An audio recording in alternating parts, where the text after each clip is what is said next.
السلام عليكم ورحمة الله وبركاته. كسو داوada janalka maalmaha. waalidkiis ayuu baari u noqday, isagana awlaadiisa ayaa baari u noqdeen. waa qiso aad u xiiso badan, balse intaan u guda gelin haddii aad ku cusub tahay janalka maalmaha, fadlan sabskaraab dheh gamaleelkan riix si ay kuu soo gaaraan muuqaalada cusub aan soo dhigi doono. hooyo ayaa waxay dhashay wiil, waxayna ifka ka qabtay isaga oo keliya, aad ayayna u jecleed. wiilkani aabihii ayaa geeriyooday isaga oo jira 12 sano. hooyadii waxay dhexda u xiratay sidii ay wiilkeeda meel sare u gaarsiin lahayd. wiilkani ayaa wuxuu go'aansaday inuu shaqaysto maadaama uu aabihii dhintay, wax dhaqaaleynaya aysan qabin. hase yeeshee hooyadii waa ay ka diiday, waxayna ku qasabtay inuu waxbarashadiisa dhammaysto si uu mustaqbalka u gaaro meel wanaagsan, aqoontiisana ku meel maro. hooyadii muddo kadib way xanuunsatay, waxaana u timid geeridii. wiilkii aad ayuu u murugooday, wuxuuna noqday waalid la'aan. ma uusan ka quusan nolosha, balse wuxuu bilaabay inuu sii dhammaystiranayo waxbarashadiisii uuna gaarayo guushii ay hooyadii u rajaynaysay.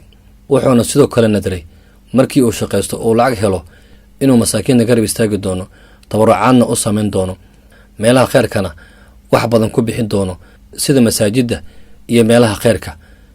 ajarka iyo thawaabkana waalidkiis u niyeysan doono. wiilkii waa u weynaaday, wuxuuna yeeshay reer. waxaa alla subxaana wa tacaala siiyey wiil.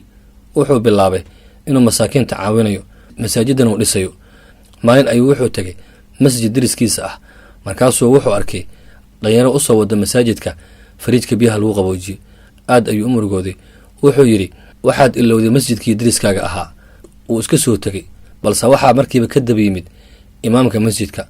markaasuu wuxuu ku yidhi, camalka aad samaysay ajar allah kaa siiyo, waalidkaagana ilaahay ha ugu naxariisto. aad ayuu u yaabay, wuxuuna yidhi, laakiin aniga alaabtan ma keenin. imaamkii ayaa ku yidhi, waxaa keenay wiilkaaga yaraa maxamed. wuxuuna yidhi, waxaa ii soo dhiibay aabbahay. aabbihii aad ayuu u yaabay, isaga oo meesha taagan ayaa waxaa yimid wiilkiisa yaraa.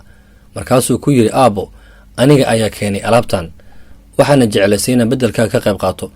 wuxuu yidhi, wiilkayga, maba shaqaysanina xaggeed ka keentay lacagtan? yaa ku siiye lacagtaad ku soo iibisay fariijkan?